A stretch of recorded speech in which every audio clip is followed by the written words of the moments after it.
This week on Diaspora 101.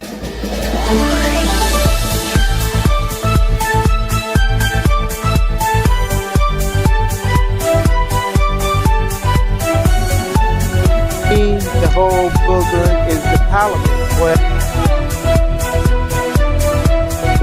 this is the parliament, so he's not.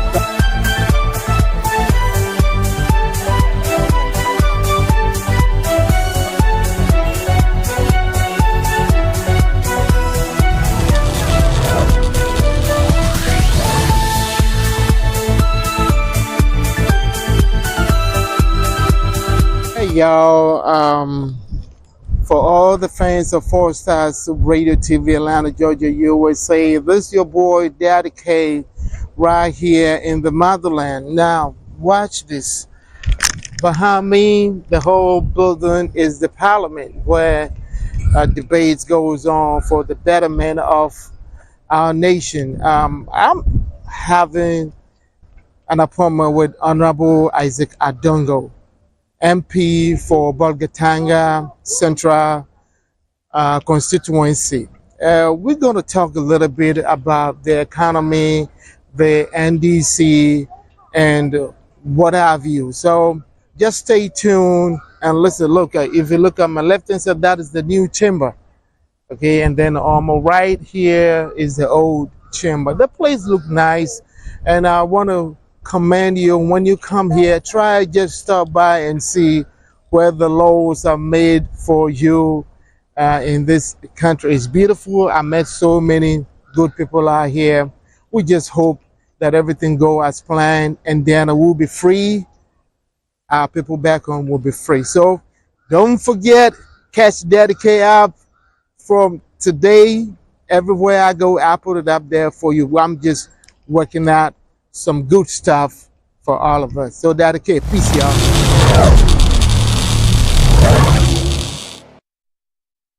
Welcome, ladies and gentlemen, across the globe. This is Andy Kwesi, aka Daddy K from Atlanta, Georgia, USA, with information to keep you safe and productive in every society you belong.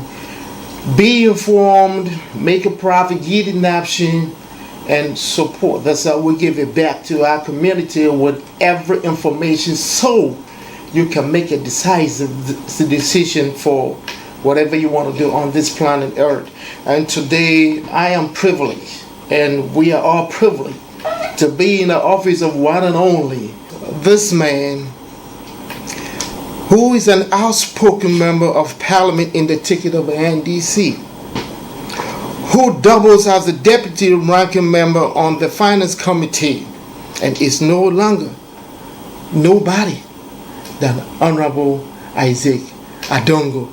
Thank you, Honorable, for having me. Thank you for having me. But just a little correction now, I'm the ranking member of the finance committee of parliament.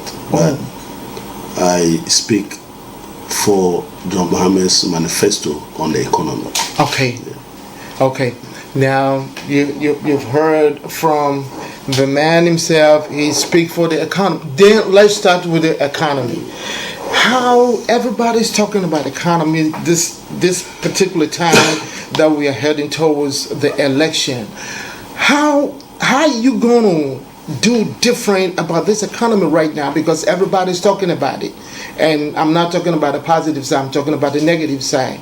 So now that this election and campaign is going on, what is the message you want to send across, especially not only here, but we in the diaspora, in Atlanta, Georgia, and its environment, the whole United States, the diaspora? We'll listen, and then we'll make a decision. We have an impact in our people back home. So what are you going to do different as it stands right now? Well, first, the NDC has put out a manifesto, which we call Resetting Ghana. That manifesto that we've put out is not our manifesto, it is the people's manifesto. His Excellency John Dramani Mahama went across the country and sought the views of all segments of our society and stakeholders to better understand what it is that they would want him to do if he becomes the President of the Republic. And indeed, he will become the President of the Republic come 7th January 2025.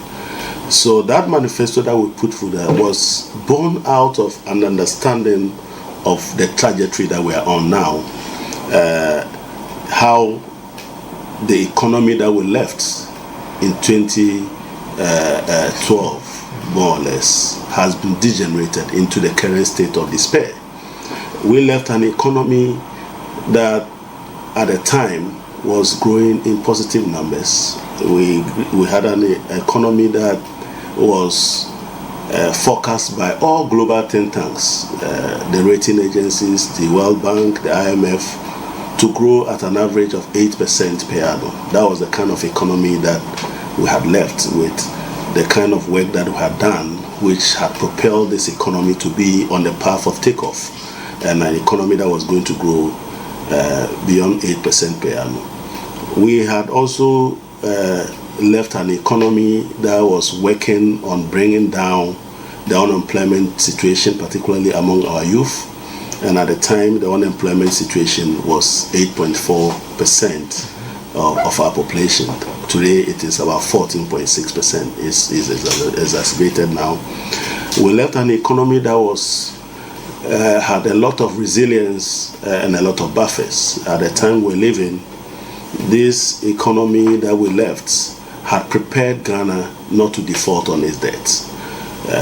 We knew that by 2017, the loans that His Excellency, President Kufuor took on the Eurobond market of $750 million in 2007 was to be fully paid by 2017. And His Excellency John Dramani Mahama had made money available to pay that debt, irrespective of who will be in government, and to ensure that Ghana remained compliant with its external obligations and remained a major player in the global international capital market. So we left $500 million to take off the remaining $500 million of that debt. We had left $270 million in what we call the Ghana Infrastructure Investment Fund, which fund was set up by His Excellency to assist Ghana leverage the private sector with additional counterpart funding to develop infrastructure. And it is that fund which assisted the private sector and assisted the Ghana Airport Company to develop the Terminal 3 of our airports. You can see that Terminal 3, it wasn't put on our national budget. It was developed essentially from that initiative. At the time we're living, we had led a stabilization fund in excess of $200 million. And that stabilization fund was born out of the fact that an economy could go through emergencies. And that if for some reason there was an untoward event that affected our country, there was enough money to ensure that we took care of that. In fact, at the time we're living, the total amount of money in the sinking fund, the stabilization fund, was in excess of $250 million. In fact, that was the money that was used by His Excellency President Akufo-Addo when COVID struck. When COVID struck, Ghana was already prepared because His Excellency John Dramani Mahama prepared this country to deal with emergencies of $200 million, which was taken from Parliament of Ghana into what we call the contingency fund. Up to date, they have not paid back that money as required by the laws of our land.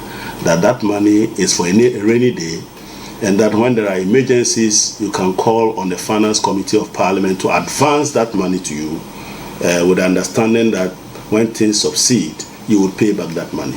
That economy that we left was so robust that our debt to GDP was only 55%. Ghana still had a room of about 45% of our GDP to manage our debt and to develop this country. And so that was the kind of economy that we left, an economy that had our currency stable and depreciated by only 9% at the time we were leaving office. Inflation was somewhere around 15% and was trending downwards. Interest rates were in the lower quadrant. So this was a robust economy that we had left. Fast forward, almost everything that you need to anchor this economy has been decimated. Inflation, we know, until recently was hovering around 54%. Never heard in the Fourth Republic.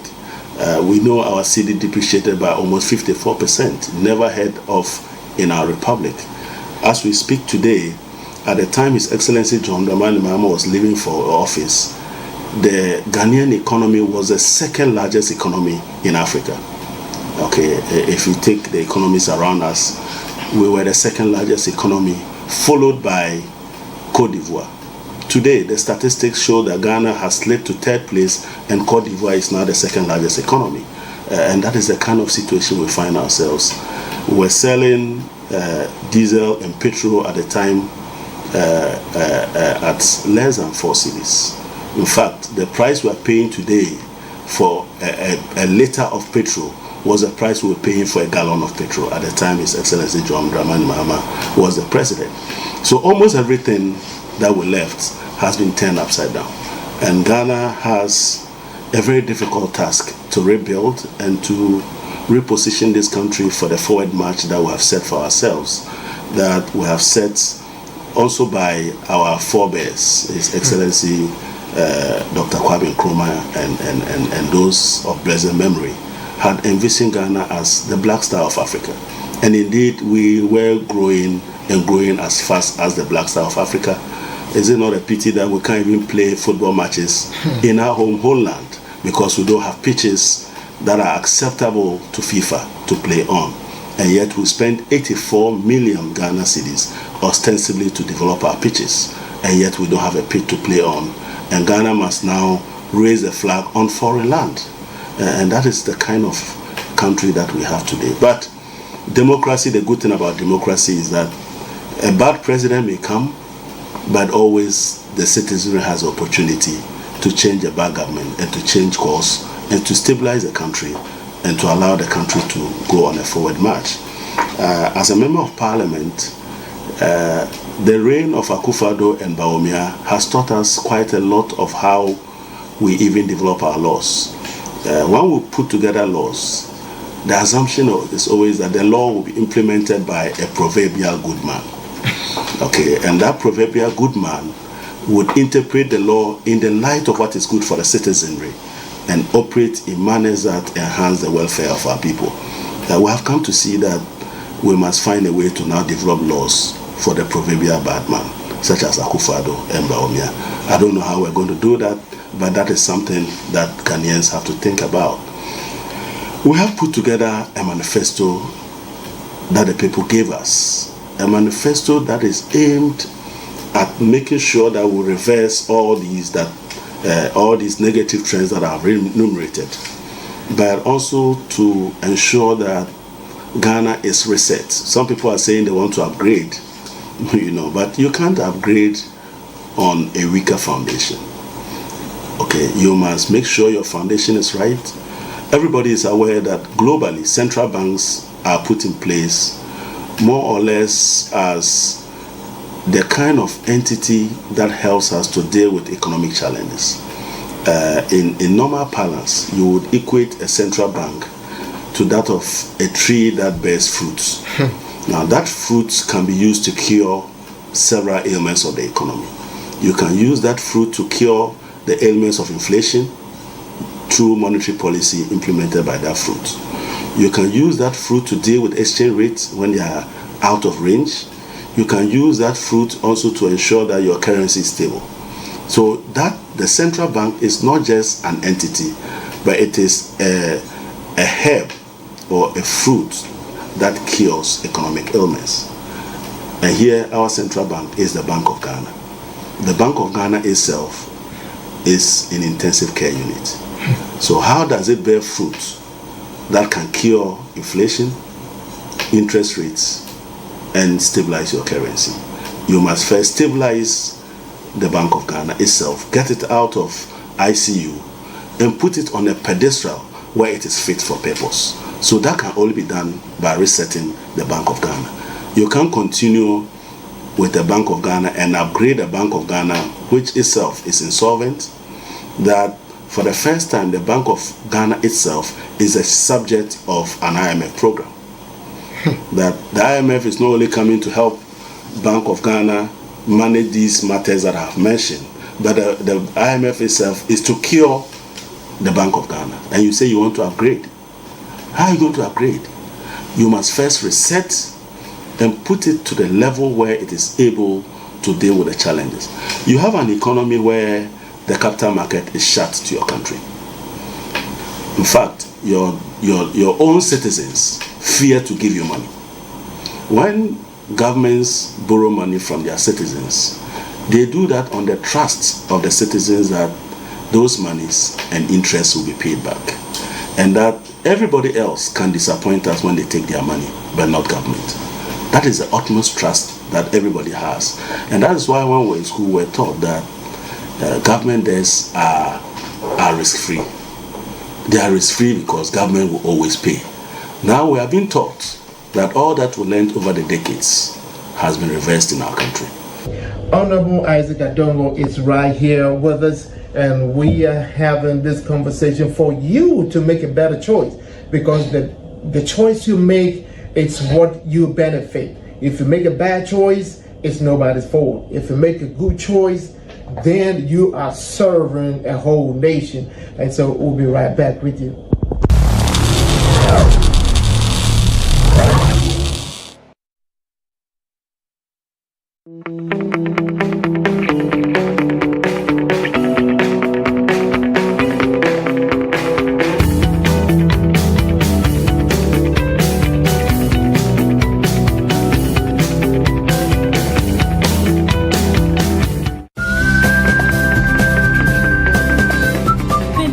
Akuya. Yes. Eti sen. Boko now swear. Nyame adom Ghana boko. Nyame adom boko. Now swear. Nyame adom me pegana aduane adi wo ho. Enti se wobetumi anya bode ne kontomire ne banche no de abremia enka mani beje pa obi be ba US nyame adom next week. Na ko de abreo.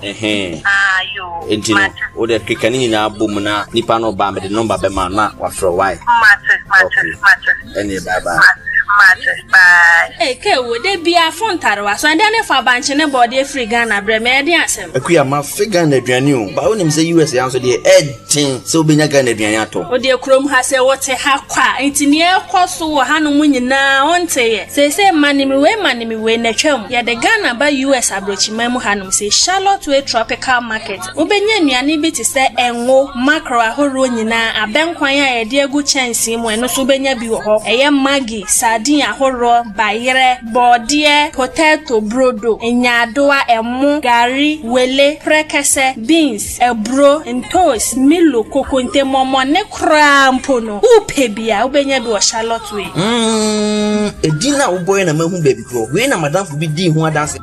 Omoton African way nyina. Anne, sawadam funi di ho dance e kire ode ana ye no kretro do. Omoton African way GT pentoma. I dey apempa me ma shirt kama e dey apam manta dey eye dress, skirt, kawa, sandal, shoes, slippers, any coat omutimi sha call office, any baby bia nyina. Charlotte way tropical market e tonton bi wo ho no. Ahwene e so de beto sisi ana de beto sa na so de beto 9 po ne Charlotte way tonton bi wo ho no. Hwehwe ye kire kwan e wo 396 West Pike Street. Number C, Lawrenceville, Georgia, 30046. Fryer, our telephone number way so 678-682-3577. Charlotte Way Tropical Market, African, Caribbean, and Latino market. Your one-stop tropical shop.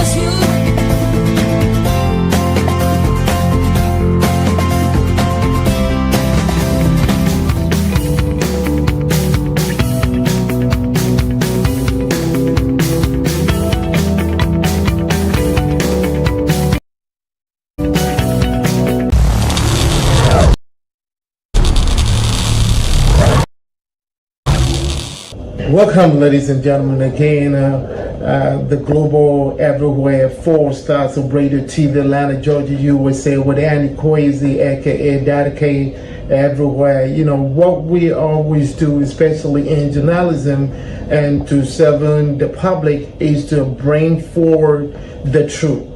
Anything that somebody said, you have to dissect it, bisect it, and make sure you are bringing out the truth. Now we are talking to Honorable Isaac Adongo about his take on the economy, the manifesto. We're going to touch bases on the easy situation, and then of course taxations, what makes a country develop.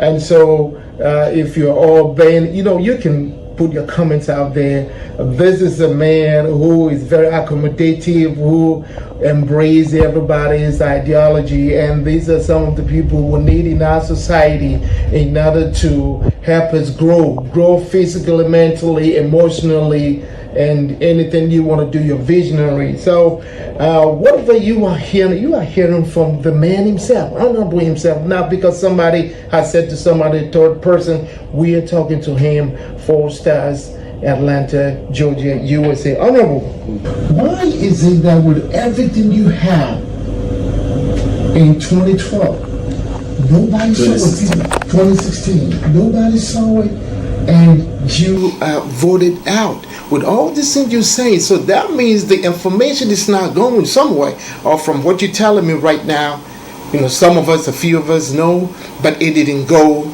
that far. And if you have all these surpluses and with all this amount you're talking about, that's huge money. Yeah.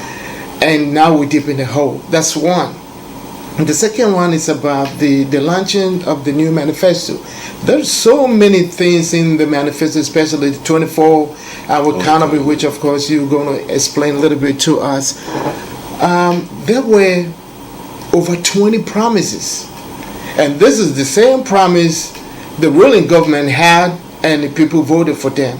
Now we have another 18, 20, maybe more. The one that I counted was about 18. So how are you going to deal with all these promises that we know? So people are starting to say, oh, here we come again. Another promises. Instead of maybe 3 or 4, we're building schools, we're building road and infrastructure, and then jobs. But now 18. With the current situation, if by January you come into office, how are you going to deal with all this? Yes, that's a very important question, and it comes to the point that somehow, if we don't rescue this country, Ghanaians will completely lose faith in the political system. You know, 2016, it wasn't that people didn't have the information, but people were hoodwinked. People thought that it would be greener on the other side, you know, and it is like somebody who really doesn't appreciate what he has until he loses it. So Ghanaians felt that it was going to be greener on the other side. The other person came with sweeter promises, and we told them, look, we've been in the boat. We have a very reliable president who has demonstrated competence in dealing with these matters. What they did was to brand the president and to get people to buy into the branding and the narrative. So you remember those words, the incompetent John Dramani Mahama. Today we don't even have that word. If we use it to describe them, we'll be extremely generous of the kind of delivery that they've shown us. But they made people to believe that this man was incompetent. They had a talkative who pretended as though when he was in college learning economics, all the lecturers that taught him economics, after they taught him, they died. And they never got to teach anybody again that economics they taught him. And that he was the repository of all economic and financial knowledge. Today we have come to realize that he was packaged and presented to Ghanaians as a very hyped economist.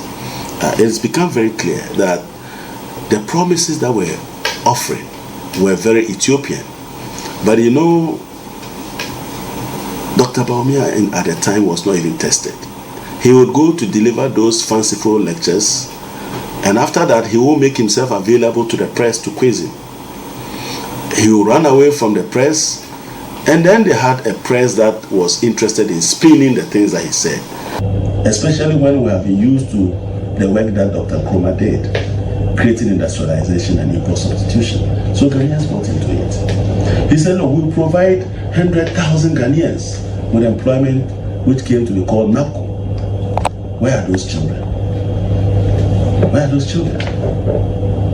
And we threw almost 3.6 billion over 3 years at that project. He said, we'll give every constituency $1 million. Never mind that Ghana is governed at administrative level, at the districts. And our bureaucracy starts from the districts, where we have district assemblies, district chief executive, district coordinating directors, district engineers, district finance officers, and district planners, whom we have developed their capacity over the years, and all they needed was resources. Somebody came saying that the constituencies where we don't have bureaucracies and administrative structures will serve as a starting point in developing our country, and that somehow $1 million will come to that constituency every year. So over 8 years, $8 million. We got excited and we voted for him. So Ghanaians have seen the light. Ghanaians have seen that it was never greener on the other side, and that they were better off. And the records have shown, because at that time they didn't have a record. Nana Akufo-Addo would have told you at the time that I am too old to steal. But we didn't know that he was actually too young to be digging a cathedral. With the opposite. $58 million. He sat in his room and made a promise to God, and even God, he duped God. And you think that we mere mortals. Today we are seeing people who came and swore by the Quran are today worshipping adults, and they are visiting shrines. So, in the unlikely event that such a person becomes a president, will he swear by the Quran, or he will swear by the Bible, or he will swear by a shrine, a deity? That is the state of confusion that we find. So, people voted against John Mahama, not because his performance was bad. It was because he was branded, he was packaged, and he was presented to Ghanaians the way they wanted Ghanaians to see him. And they used the press and the media to hype somebody who, on hindsight, was not even 10% close to His Excellency John Dramani Mahama. So Ghanaians have seen too, and Ghanaians are willing to give John Mahama the chance to continue the good work. I've heard some people say that when we vote for him, we will get a brand new tier of a president. Was Akufo-Addo a second-hand president when he became president in 2017? Was it not a brand new president? Tier of us. Where did he leave us? Where did he leave us? The rubber even didn't decompose before we saw that this was a package president. In fact, the president that we never had. But our manifesto, like I told you, is not a wish list. Our manifesto is the people's manifesto. It is a manifesto pieced together by the wishes and aspirations of Ghanaians. And because of that, we have the buy-in of the people of Ghana who would assist us to implement that manifesto. That manifesto is both the 2020 manifesto, some of the things that we had to validate and to see where we are now, whether they are still applicable. And we went on another tour and solicited inputs from all stakeholders. And that is why when we put out our manifesto, the people could identify with it. Our manifesto resonated with the people. These people put out a manifesto and they are struggling to let people even remember what is in the manifesto. And it is a reason, if you look at them on their campaign trail, whilst we are doing policy based, they are telling them that look, their great grandfathers killed a certain Osofo. How does that make you a better president? They are telling people that if you are in Ashanti region and you vote for these people, you are a nation wrecker. And yet the people in Ashanti know who developed Ashanti. You understand? So when we go out on our campaign, we are selling messages based on our manifesto. When they go out, they create fear mongering. They create the fear that somehow or another, if you don't vote for them, you are stupid, you are a nation wrecker, and you don't know what is good for our country. So from 8 to 10, some people will come in, they are coming to have fun until 3 a.m. in the morning. If you take that time period, you are dealing with almost 16 hours. So we are converting those into entertainment centers and encouraging those facilities to undertake product development that allows them not to focus on only the clubbing, but also the entire value chain of what they bring to bear before people start dancing and before people start drinking. So you have 24-hour economy being mainstream into tourism and into entertainment centers. And that entertainment center also include clubhouses. Are you getting the point? Yeah. Then you have to understand that if we're looking at road infrastructure, do we stop people during the rush hours to drive with full flow to work and block the roads and be patching potholes? Or do we wait for people to work in the morning? Then in the evening, when people are asleep, we are patching the potholes in the US. Yeah. What time do they construct roads? In the night. In the night. This is common sense. In the night, the roads are free. You can do whatever you want to do on them. By the next morning. Traffic can flow. I mean, do you need a magician? We are at a point where the economy is so strangled that we must go back to the basics and be more intentional about being the implementers of common sense. The right word you said, like reset. Yes. It's the reset. It's the reset. Yeah. And we want to do the basic things. We want to change the mindset of our people.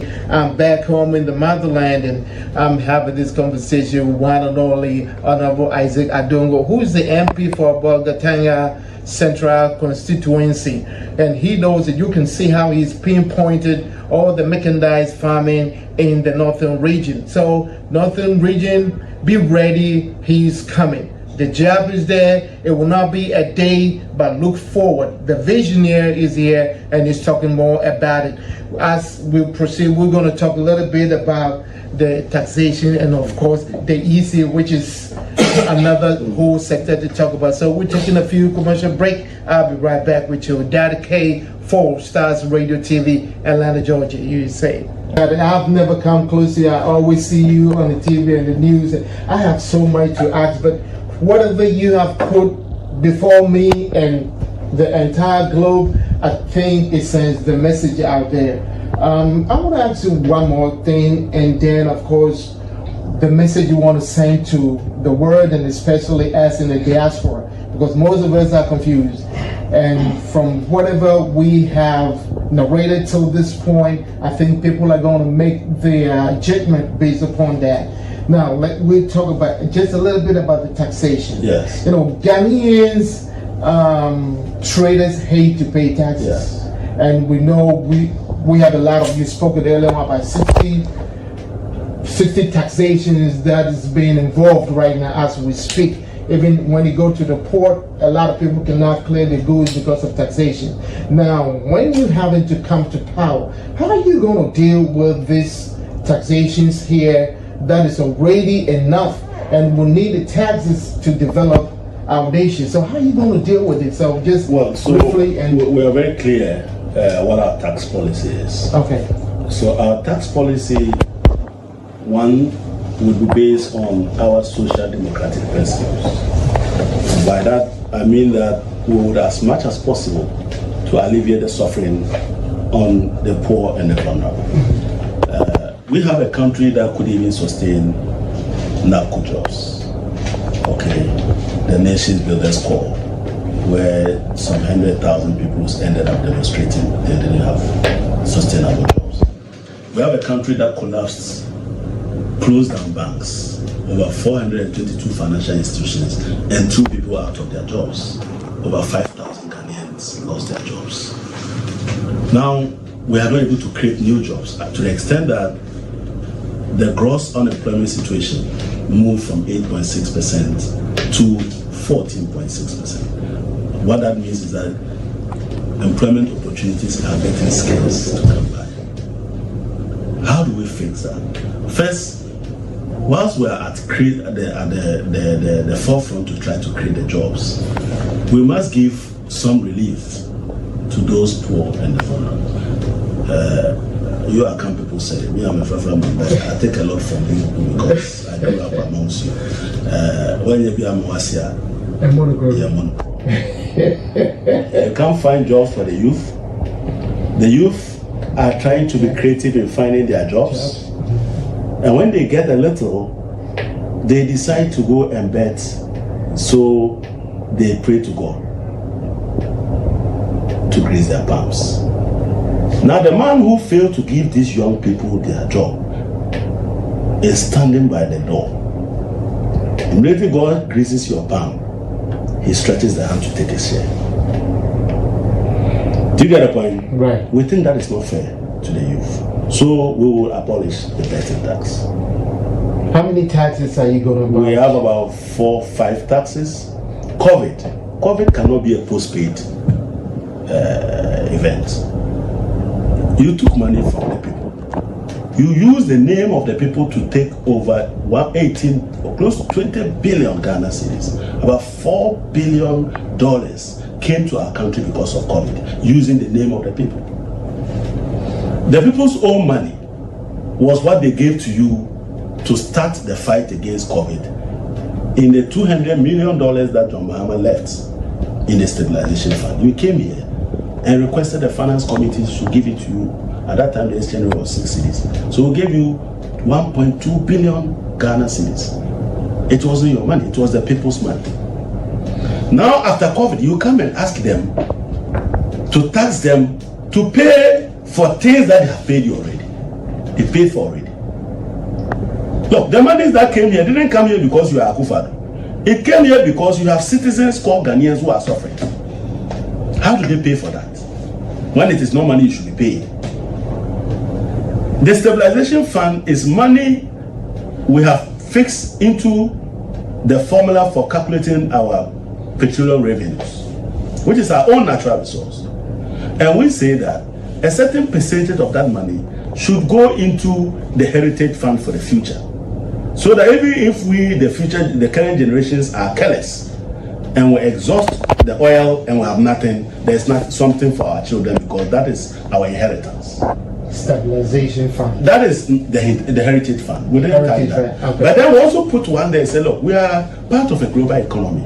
And from our experience, the global financial crisis that came, the collapse of the subprime mortgages in America affected us, the collapse of the tiger nations in Malaysia and the rest, that led to a turmoil in the global financial system affected us.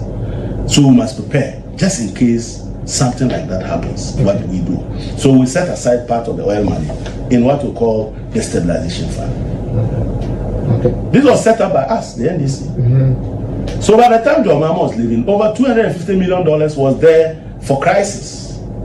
Now the crisis came. You came and gave an excuse. They advanced you the $200 million. Now you say they should pay for it. So in responsible countries, companies and individuals were given stimulus to get out of their difficulties. We were rather taken from them. We said COVID has outlived its usefulness. It's over 4 years after COVID. We have no justification to further burden our people when the finance already came from them. So we'll give their money back to them. Yeah. So the COVID levy would go. Now, because we are going to pursue aggressive industrialization, we have said that if you are bringing in equipment and machinery to set up factories here or for agricultural purposes, we want to waive taxes on those matters so that you don't pay duty at the port for bringing a machinery to set up a factory to employ our people and to make money and pay taxes to our government. We want to encourage you to do that. We cannot tax you when you are bringing tractors and the rest. So those taxes are going to go. So we are saying that this will immediately help our tax-paying Ghanaian suffering people.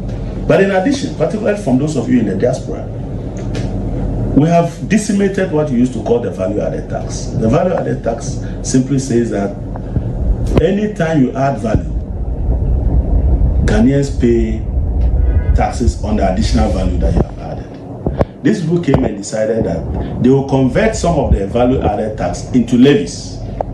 So you go to the port we used to charge VAT on national health insurance. So it means that if you paid it as VAT, that was it. If you paid Get Fund as a VAT, you pay it once, it's gone. If you pay monies that were given to Ghana Infrastructure Investment Fund, they were part of those arrangements. Now, they've converted it into a levy. When it becomes a levy, it means that it ceases to be a tax. It is a cost of business. So at the port, you are paying that levy, and then because it is no more called VAT, but a levy, you now pay VAT on that levy. We want to rationalize those tax arrangements so that when you bring your vehicle at the port, you are not paying levies, which eventually you pay taxes on the same levies. You pay a tax, and then you pay another VAT on the tax. So to the extent that today, your effective rate of value-added tax at the port is over 21-22%. If we rationalize those arrangements, you will be paying close to 17%. Okay. That will make your imports into our country a lot bearable than it is now. But we are also going to focus a lot on managing the exchange rate, because we do believe that the exchange rate is a bigger problem at the ports, because the goods are coming in foreign currency. Of course, we must find the secret equivalent, and once the exchange rate is misbehaving, even if they give you a rebate for 3 months or for 6 months or for 1 year, it simply means that it will shoot up. So, and we have studied and we know that a greater part of our exchange rates and our inflation is caused largely by import of food. So we want to be able to deal with that. Now we have done an estimate of the fiscal impact of dealing with these taxes, and we estimate that it will cost the country between 7 to 8 billion Ghana cedis to give out those taxes. That will help the poor. But remember that currently our total expenditure budget for 2024 is 226 billion Ghana cedis. You're giving 8 billion of that to people, and you are leaving 218 billion. But remember that 24-hour economy will create expansion of the economy. And because you create an expansion of the economy, the same taxes that you are collecting, the tax base is bigger. Okay, 10% of 1 billion is not the same as 100% of 100 million. So we'll be able to still generate a lot of revenue, improve our tax administration. We have put in a policy to reform the Ghana Revenue Authority. And don't forget that we reformed the Ghana Revenue Authority in the first instance. When we used to have Internal Revenue Service and the VAT Service, we brought them together to share information and to create a more efficient Ghana Revenue Authority. But we still believe that a lot can be done to further improve the collection of taxes. Once again, I want to thank you all for taking the time to listen to 4 Stars Radio, Dady K and the entire crew here with the Honorable Isaac Adongo. I know whatever you want to hear, you've heard it already. There is nothing, there's no magic. Everything has been laid down, so it's left for you to make that better choice. But Honorable, I know your time, we just don't want to take all of your time because you've already given us whatever you want to give. Is the EC credible? I know this will be just a little bit in there. As it stands now, right, we all are trying to help the EC to deal with its own weaknesses. As a human institution, we do believe that there are some weaknesses of EC. And it is clear that EC, something is wrong. Whatever excuses you are giving, whatever explanation you are giving is meaningless until you have walked us through the path of ascertaining the truth for ourselves. It is easy for somebody to congratulate the other person, but it is easy to pat ourselves in the back and say, look, we did it. Nobody lost a life. And that we have emerged as the major beneficiary of this process. And Ghanaians have moved one step forward in our democratic journey. And that is all we are trying to help the EC do. And not to allow them to still go ahead with all their flaws. And the evidence is too much for them to continue to hide their head in the sun. Now, Honorable, So finally, what is your message to the diaspora? So right now as we speak. So our message to the people in the diaspora is that the NDC, as always, understand that the diasporans are one of the key stakeholders in developing our country. Their remittances to support livelihood back home has been a major stage of our economy. And we believe that whatever we can do to enhance the package of support that they give to our country, we will need to do that. We believe that they have a stake, no matter where they are. In the end, home is home. Okay. This is the only place they will be treated as first-class citizens. And we must move away from a situation where Ghanaians come home, they are excited to stay here, and because of the difficulties in our system, they have no way but to go back. We want to build a Canada that they can be proud of, but we want to do that together with them. And it starts with them doing a lot of work back home, calling the people that depend on them, and explaining to them where we are truthfully and faithfully. And I'm sure when we do that, we will be able to build the Ghana we all want. And we want to build the Ghana we want. We want to build the Ghana we want. Honorable made another statement. Home is home. Wherever you are, anything you're doing, wherever, even if you are in Iceland, home. It's so honorable, has taught me so many things. One is the research, and then number two, home. So honorable, I cannot thank you enough. My pleasure. Thank you so much. And all this message is going out to them for them to make a better decision so the family back home will enjoy the benefits as a citizen, as a good citizen, not a spectator. So thank you once again, those of you watching. If you have any comment, honorable is here with us, and you are free to do so. And we wish you a better election, free, no problem at all. If you want to go vote, just go out there and vote. We're in election year, and so just be cautious, things you listen, and make a better judgment for yourself. Whatever judgment you do, it's not going to be only you, but the generations to come. So thank you very much for taking the time with us. And Dady, I always say it is better for us to talk about our own issue than to let somebody come in here and teach us what for us to do. Thank you very much. Honorable, thank you. Right, well, thank you very much. you. Thank you.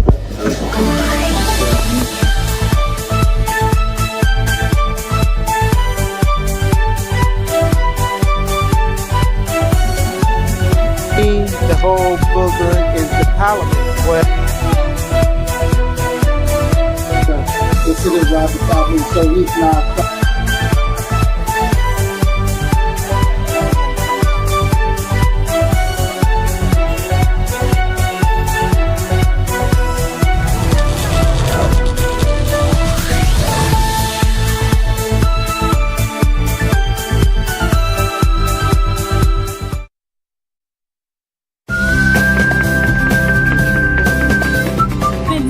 Akuya. Yes. Eti say. Boko now swear. Nyame adom Ghana boko. Nyame adom boko. Now swear. Nyame adom me pegana aduane adi wo ho. Enti se wobetumi anya bode ne kontomire ne banche no de abremia enka mani beje pa obi be ba US nyame adom next week. Na ko de abrel. You. Enti no wo de kekani nyina abom na nipa no ba me de number be ma na wa fro why. Matter. Eni bye. Bye. Hey, wo de bia fontare wa so ande ne fa banche ne body free Ghana breme de asem. Akuya ma figure na aduane o. Onim say US yanso de edin so benya Ghana aduane ato. O de krom ha se wote ha kwa enti ne ekoso wo hanom nyina onte ye. Se manimi we na twam. Ya de Ghana ba US abrochima mu hanom se Charlotte Way Tropical Market. Obenya nnuane bi te se enwo, macro ahoro nyina abenkwan a ye de egu chansi mu eno so benya bi wo ho. Eye magi, sardine ahoro, bayere, bode, potato, brodo, enyadoa, emu, gari, wele, prekese, beans, ebro, entos, milo, kokonte, momo, ne krampo no. Upe bia, ubenya bi wo Charlotte Way. Edina uboy na mehu baby ko. We na madam fu bi di ho adanse. omoton African way nyina anne sawadamfo ni di ho adanse e kire ode ana ye no kretrodo omotonton African way GT pentoma ayede apempa me shirt kama yede apam manta de eye dress skirt kawa sandal shoes slippers any coat omutimisha office any baby bia nyina Charlotte Way Tropical Market etonton bi wo hono ahwene e so de beto sisi ana de beto sa na so de beto 9 po ne Charlotte Way etonton bi wo hono hwehwe ye kire kwan e wo 396 West Pike Street number C Lawrenceville Georgia 30046 Fryer wa telephone number we so 678-682-3577 Charlotte Way Tropical Market African, Caribbean and Latino market. Your one-stop tropical shop.